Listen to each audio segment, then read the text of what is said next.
बच्चों, स्वागत है आप लोग का हमारे channel H D education zone पे। बच्चों, आज हम देखेंगे कक्षा 12वीं हिंदी का आपका गद्यांश और पद्यांश पहचानने की ट्रिक। यानी कि आपके पेपर में जो है 10 नंबर का गद्यांश का आधारित प्रश्न आता है और 10 नंबर के आपके पद्यांश पर आधारित प्रश्न। तो इसको आप जो है पेपर में पहचान कैसे करेंगे कि आपका गद्यांश हो या पद्यांश हो किस पार्ट से पूछा है। यानी कि आपका 20 नंबर का जो है यहाँ से क्वेश्चन पूछे जाते हैं दोनों से मिला करके। तो इससे पहले अगर आप लोग चैनल पर नए हैं तो चैनल को सब्सक्राइब कर लीजिए और वीडियो को लाइक करिए और अपने दोस्तों के साथ ज़्यादा से ज़्यादा शेयर करिए, क्योंकि अब आपके पास ये सिर्फ अंतिम मौका है। आपका 24 फरवरी का हिंदी का पेपर होगा, उसमें जो है जो लोग अभी तक नहीं देखे हों और आपका पाठ नहीं तैयार हो तो आप लोग इस ट्रिक को जरूर देखिएगा, जिससे आप तुरंत पहचान कर जाएंगे कि आपके पेपर में जो गद्यांश पूछा है वो कौन से पार्ट से है या पद्यांश जो पूछा है वो कौन से पार्ट से है, और उसको सॉल्व कैसे करेंगे ये भी बताएंगे आपको पूरा एकदम डिटेल में। तो सबसे पहले देखेंगे आपका गद्यांश पहचानने की ट्रिक। यानी कि गद्यांश की आप पहचान कैसे करेंगे कि आपका गद्यांश जो है कौन से पार्ट से पूछा है, और गद्यांश से आपके क्वेश्चन पूछे जाते हैं 10 नंबर के। तो सबसे पहले आप देखेंगे गद्यांश के जो महत्वपूर्ण चैप्टर है, यानी कौन कौन से चैप्टर्स जो आपके गद्यांश पूछे जाते हैं। तो पहला जो आपका महत्वपूर्ण पाठ है प्यारे बच्चों, आपका राष्ट्र का स्वरूप है। यानी गद्यांश से जो आपके पाठ क्वेश्चन पूछे जाते हैं सबसे महत्वपूर्ण पाठ आपका राष्ट्र का स्वरूप है। और लेखक का नाम आपको जो है हर चैप्टर का याद होना चाहिए। जैसे राष्ट्र के स्वरूप के आपके लेखक हैं वासुदेव सरल अग्रवाल जी। अब दूसरा जो आपका इंपॉर्टेंट चैप्टर है अशोक की फूल, और अशोक की फूल के जो आपके लेखक हैं डॉक्टर हजारी प्रसाद द्विवेदी हैं। यानी अशोक के फूल के आपके लेखक हैं डॉक्टर हजारी प्रसाद द्विवेदी। और प्यारे बच्चों, भाषा और आधुनिकता जो है आपका तीसरा चैप्टर, और इसके जो लेखक हैं आपके प्रोजी सुंदर रेड्डी। और चौथा जो पाठ है आपका प्यारे बच्चों है हम और हमारा आदर्श, और इसके जो आपके लेखक हैं डॉक्टर एपीजे अब्दुल कलाम। तो प्यारे बच्चों, आपके गद्यांश में जो है यही 4 चैप्टर है जहाँ से आपके गद्यांश वाले जो है क्वेश्चन पूछे जाते हैं। अब देखेंगे कि गद्यांश के जो पहचान करने वाली ट्रिक है, यानी कि राष्ट्र का स्वरूप वाले चैप्टर से आपका गद्यांश आएगा, तो आप कैसे पहचान करेंगे कि ये इसी चैप्टर का है या फिर अन्य चैप्टर का है। तो पहला वाला पाठ है आपका प्यारे बच्चों राष्ट्र का स्वरूप, और इसके लेखक कौन है आपके वासुदेव सरल अग्रवाल जी हैं। तो ट्रिक के शब्द के रूप में, यानी जब भी आपका गद्यांश जो है प्यारे बच्चों राष्ट्र के स्वरूप वाले चैप्टर से पूछेगा तो आपको गद्यांश में जो है कैसा क्वेश्चन कैसा आपके शब्द देखने को मिलेगा। पृथ्वी, मातृभूमि, राष्ट्र, भूमि, जन का प्रवाह, राष्ट्रीयता, अभ्युदय, संस्कृतियों, मनुष्यजन, वसुंधरा, एक दूसरे, श्वास प्रश्वास, अनमोल। यानी ऐसे शब्द अगर आपको अपने 24 फरवरी के पेपर में अगर आप गद्यांश वाला क्वेश्चन पूछता है, अगर आपको ये शब्द देखने को मिल गए पृथ्वी, मातृभूमि, राष्ट्र, भूमि, जन का प्रवाह, यानी ऐसे शब्द आपको देखने को मिल जाएंगे तो आप तुरंत समझ जाइएगा कि आपका आप गद्यांश जो पूछा है वो कौन से पार्ट से है, तो आपका राष्ट्र के स्वरूप वाले पार्ट से है। तो आप लोग ट्रिक के रूप में जो है इन शब्दों को कहीं नोट कर लीजिएगा, और जो है आपका 3 से 4 दिन जो बचे हैं उसमें प्रैक्टिस करिए अपने गद्यांश का, जिससे आप तुरंत जो है पहचान कर पाएंगे। सिर्फ इतने शब्द आप लिख कर याद करके पहचान कर जाएंगे कि आपका गद्यांश जो है कौन से पार्ट से पूछा है। तो आप लोग जो है ट्रिक के रूप में इन शब्दों को कहीं लिख लीजिएगा। अब दूसरा जो पाठ है आपका अशोक के फूल, और इसके जो आपके लेखक हैं प्यारे बच्चों डॉक्टर हजारी प्रसाद द्विवेदी जी हैं। और जब भी प्यारे बच्चों आपके पेपर में गद्यांश अशोक की फूल वाले चैप्टर से पूछेगा, आपको धर्मचारो, सभ्यता, मगर उदास होना भी बेकार है, जिजीविषा, अशोक, कालिदास, विशुद्ध संस्कृति, मर्यादा पुरुषोत्तम। यानी जब भी प्यारे बच्चों आपको अशोक के फूल वाले पाठ से गद्यांश पूछेगा तो आपको ये सभी शब्द देखने को उस गद्यांश में जरूर मिलेंगे। यानी इनमें से कोई शब्द अगर आपको गद्यांश में देखने को मिल जाएगा, धर्मचारो, सभ्यता, मगर मन उदास होना भी बेकार है, जिजीविषा, अशोक, कालिदास, विश्व संस्कृति, मर्यादा पुरुषोत्तम, तो आप तुरंत समझ जाइएगा कि आपका गद्यांश कौन से पाठ से पूछा है, तो अशोक के फूल से।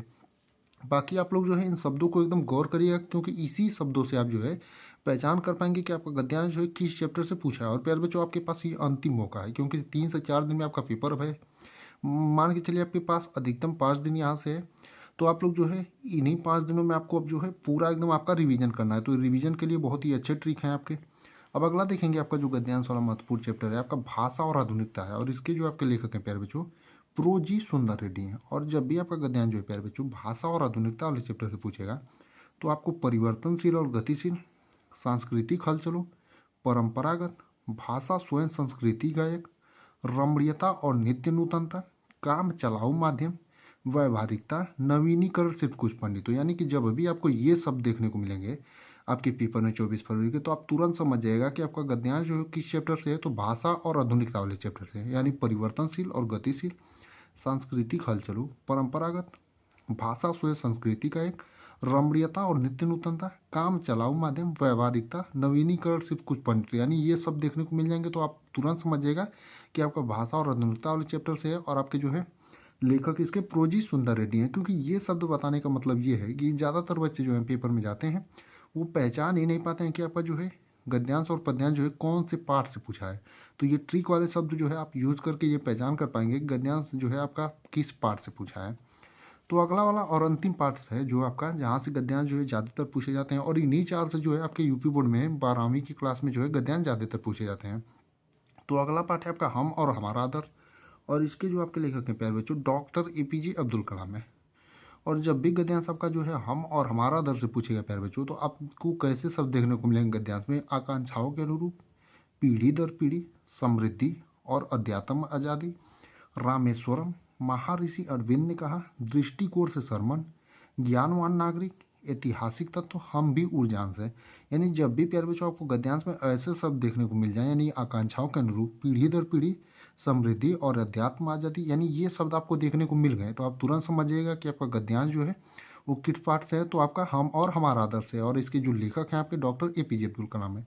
तो ये कुछ आपके इंपॉर्टेंट चैप्टर्स है जहाँ से गद्यांश वाले क्वेश्चन पूछे जाते हैं। तो आपको ट्रिक वाले शब्द हमने बता दिए हैं, तो इन ट्रिक वाले शब्दों को आप लोग जो है कहीं नोट कर लीजिएगा, जिससे जो है आप अपने पेपर में जब भी क्वेश्चन पूछेगा तो आप जो है पहचान कर पाएंगे। इन्हीं शब्दों के याद करने के बाद आप तुरंत समझ जाएंगे कि आपका गद्यांश जो है कौन पार्ट से पूछा है, और सिर्फ आपको इन्हीं शब्दों पर गौर करना रहेगा।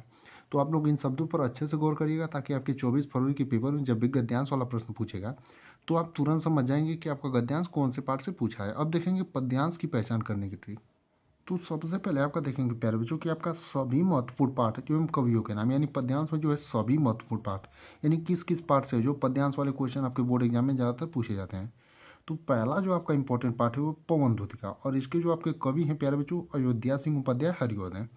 और दूसरा जो प्यारे बच्चों आपका इंपॉर्टेंट चैप्टर है कई कानुताप, और यहाँ से भी जो आपके पद्यांश वाले क्वेश्चन बहुत ही ज़्यादातर पूछे जाते हैं। और इसके जो कवि हैं आपके राष्ट्रकवि मैथिली शरण गुप्त हैं। तीसरा जो आपका चैप्टर इंपॉर्टेंट है प्यारे बच्चों श्रद्धा मनु है, और इसके जो आपके कवि हैं जयशंकर प्रसाद हैं। अगला यानी चौथा जो आपका इंपॉर्टेंट चैप्टर है जहाँ से आपका पद्यांश वाला प्रश्न पूछता है नौका विहार और बापू के प्रति है, और इसको जो आपके कवि हैं प्यारे बच्चों सुमित्रानंद पंत हैं। अगला यानी पांचवा वाला जो है गीत है, और इसकी कवित्री जो है आपकी महादेवी वर्मा जी हैं। उसके बाद आपका छठा जो इंपॉर्टेंट चैप्टर है जहाँ से आपका पद्यांश वाला क्वेश्चन पूछता है आपका अभिनव मनुष्य, और इसके कवि जो है आपके राबधारी सिंह दिनकर हैं। और अंतिम जो चैप्टर है आपका जहाँ से पद्यांश वाले ज़्यादातर क्वेश्चन पूछते हैं मैंने आहुति बनकर देखा और हिरोशिमा, और इसके कवि जो हैं सच्चिदानंद हीरानंद वात्सन अज्ञे जी हैं। अब देखेंगे आपका पहचान करने वाले ट्रिक, यानी पद्यांश की पहचान करने की ट्रिक, यानी कौन कौन से ऐसे शब्द हैं जिनसे आप पहचान कर पाएंगे कि आपका पद्यांश जो है कौन से पार्ट से पूछा है। तो सबसे पहला पार्ट आपका क्या था? पवन दूत का। और पवन दूत का के जो आपके कवि हैं प्यारे बच्चों कौन है? अयोध्या सिंह उपाध्याय हरिओद हैं।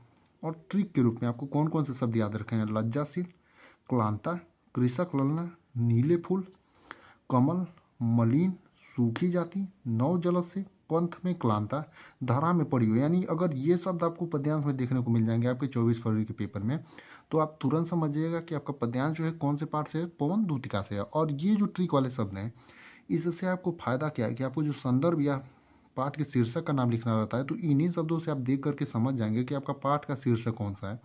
यानी कि जब लज्जाशील, क्लांता, कृषक ललना, नीले फूल, कमल, मलिन, सूखी जाति, नव जल से शब्द आपको देखने को मिलेंगे पद्यांश में, तो आप तुरंत समझिएगा कि आपका पवन दूत का वाले शब्द से पूछा है पद्यांश। तो आप लोग जो है इन शब्दों को कहीं नोट कर लीजिएगा ताकि आपको आसानी हो, या फिर आप स्क्रीनशॉट मार लीजिएगा। अब अगला जो आपका इंपॉर्टेंट चैप्टर है जहाँ से आपका पद्यांश वाला प्रश्न पूछता है कई कई का अनुताप, और इसके जो कवि हैं प्यारे बच्चों आपका मैथिली शरण गुप्त हैं। और जब भी आपका पद्यांश जो है प्यारे बच्चों कई कई का अनुताप वाले चैप्टर से पूछेगा, आपको जल पंजर, लौट चलो घर भाया, वात्सल्य, माता ना कुमाता, भरत से अनुताप, यानी जब भी प्यारे बच्चों आपको कई के अनुताप वाले चैप्टर से गद्यांश या माफ करिए पद्यांश आपको देखने को मिलेगा पेपर में, आपको जल पंजर, लौट चलो घर भाया, वात्सल्य, माता ना कुमाता, भरत से अनुताप जैसे शब्द देखने को मिलेंगे। और ये शब्द आप देखिएगा तो आप तुरंत समझिएगा कि आपका पद्यांश जो है कई कई के अनुताप वाले चैप्टर से, और इसके कवि जो है आपके मैथिली शरण गुप्त जी हैं। अब अगला जो आपका तीसरा वाला है प्यारे बच्चों श्रद्धा मनु, और यहाँ से भी आपके पद्यांश वाले क्वेश्चन जो है बहुत ज़्यादा पूछे जाते हैं। और इसके जो आपके कवि हैं जयशंकर प्रसाद हैं, और इसके ट्रिक के रूप में आपको शब्द है सुकुमार, जल्दी फूटे कितने उत्स, कौन हो तुम, शक्ति के विद्युत कर, नील परिधान। यानी कि ये शब्द अगर आपको देखने को मिल जाएंगे पद्यांश में, तो आप तुरंत समझ जाइएगा कि आपका जो पद्यांश है श्रद्धा मनु वाले चैप्टर से पूछा है, और इसके कवि कौन है? जयशंकर प्रसाद। और इससे जो है आपको आपका जो है संदर्भ पूछा जाता है या फिर पाठ के शीर्षक और कवि का नाम आप आसानी से लिख पाएंगे, यानी सुकुमार, जल्दी फूटे, कितने उत्स, कौन हो तुम, शक्ति के विद्युत गण, नील परिधान वाले शब्द अगर आपको देखने को मिल गए तो आप तुरंत समझिएगा कि आपका पद्यांश जो है श्रद्धा मनु वाले चैप्टर से है। अब अगला जो आपका इंपॉर्टेंट चैप्टर है नौका विहार, और इसके कवि जो है सुमित्रानंद पंत जी हैं। और इससे जब अभी पद्यांश आपका नौका विहार वाले चैप्टर से पूछता है प्यारे बच्चों, तो आपको त्यों त्यों लगती नाव पार, चांदनी रात की प्रथम पर जैसे शब्द देखने को मिलेंगे। और त्यों त्यों लगती नाव पार और चांदनी रात की प्रथम पर जैसे शब्द अगर आपको पद्यांश में देखने को मिल जाएंगे तो आप तुरंत समझिएगा प्यारे बच्चों कि आपका पद्यांश जो है वो नौका विहार वाले चैप्टर से है। और आप जो है उसका पाठ का शीर्षक का नाम लिख दीजिएगा। अब अगला जो है 5वें नंबर का आपका है अभिनव मनु से, और इसके जो कवि हैं प्यारे बच्चों रामधारी सिंह दिनकर जी हैं। और जब भी पद्यांश आपके पेपर में अभिनव मनुष्य वाले चैप्टर से पूछेगा आपको, यदि विज्ञान है आज की दुनिया नवीन, सृष्टि का श्रृंगार, सावधान मनुष्य जैसे शब्द देखने को मिलेंगे। और जब भी यदि विज्ञान है आज की दुनिया नवीन, सृष्टि का श्रृंगार, सावधान मनुष्य जैसे शब्द देखने को मिलेंगे तो आप तुरंत समझिएगा कि आपका पद्यांश जो है कौन से पाठ से है, अभिनव मनुष्य वाले चैप्टर से है। और अंतिम जो इम्पोर्टेंट पार्ट है आपका पद्यांश में वो है गीत, और इसके जब भी आपको पद्यांश पूछेगा देगा, मुझे फूल मत मारो, यही आता है इस मन में, ये जन्मन आए और निरक्षकी, यानी ये शब्द अगर आपको पद्यांश में देखने को मिलेंगे प्यारे बच्चों तो आप तुरंत समझिएगा कि आपका पद्यांश जो है गीत वाले चैप्टर से है। तो यही कुछ शब्द थे प्यारे बच्चों जिनसे आप पहचान कर पाएंगे अपने पेपर में कि गद्यांश कौन से पार्ट से है और पद्यांश कौन से पार्ट से है। उम्मीद करते हैं आपको वीडियो एकदम बढ़िया लगा होगा, और आप इस वीडियो को देख करके 10 से 12 मिनट आप अपने बोर्ड एग्जाम में जो है गद्यांश और पद्यांश में 1% की भी आपको दिक्कत नहीं होगी, और आप तुरंत जो है पाठ का शीर्षक और लेखक का नाम लिख लेंगे। और इससे पहले हमने आपको जो है गद्यांश हल करना भी बताया है, कैसे गद्यांश आप अपने पेपर में हल करेंगे, और जो आपके महत्वपूर्ण गद्यांश है कौन जो है लगातार बोर्ड एग्जाम में पूछे जाते हैं वो भी वीडियो बनाया है। तो अगर आप लोगों ने उस वीडियो को नहीं देखा हो तो जाकर के जरूर देखें, और जो है आप लोग हमारे चैनल पर बने रहिए ताकि आगे ऐसी वीडियो आपको रोज़ प्रोवाइड होती रहे।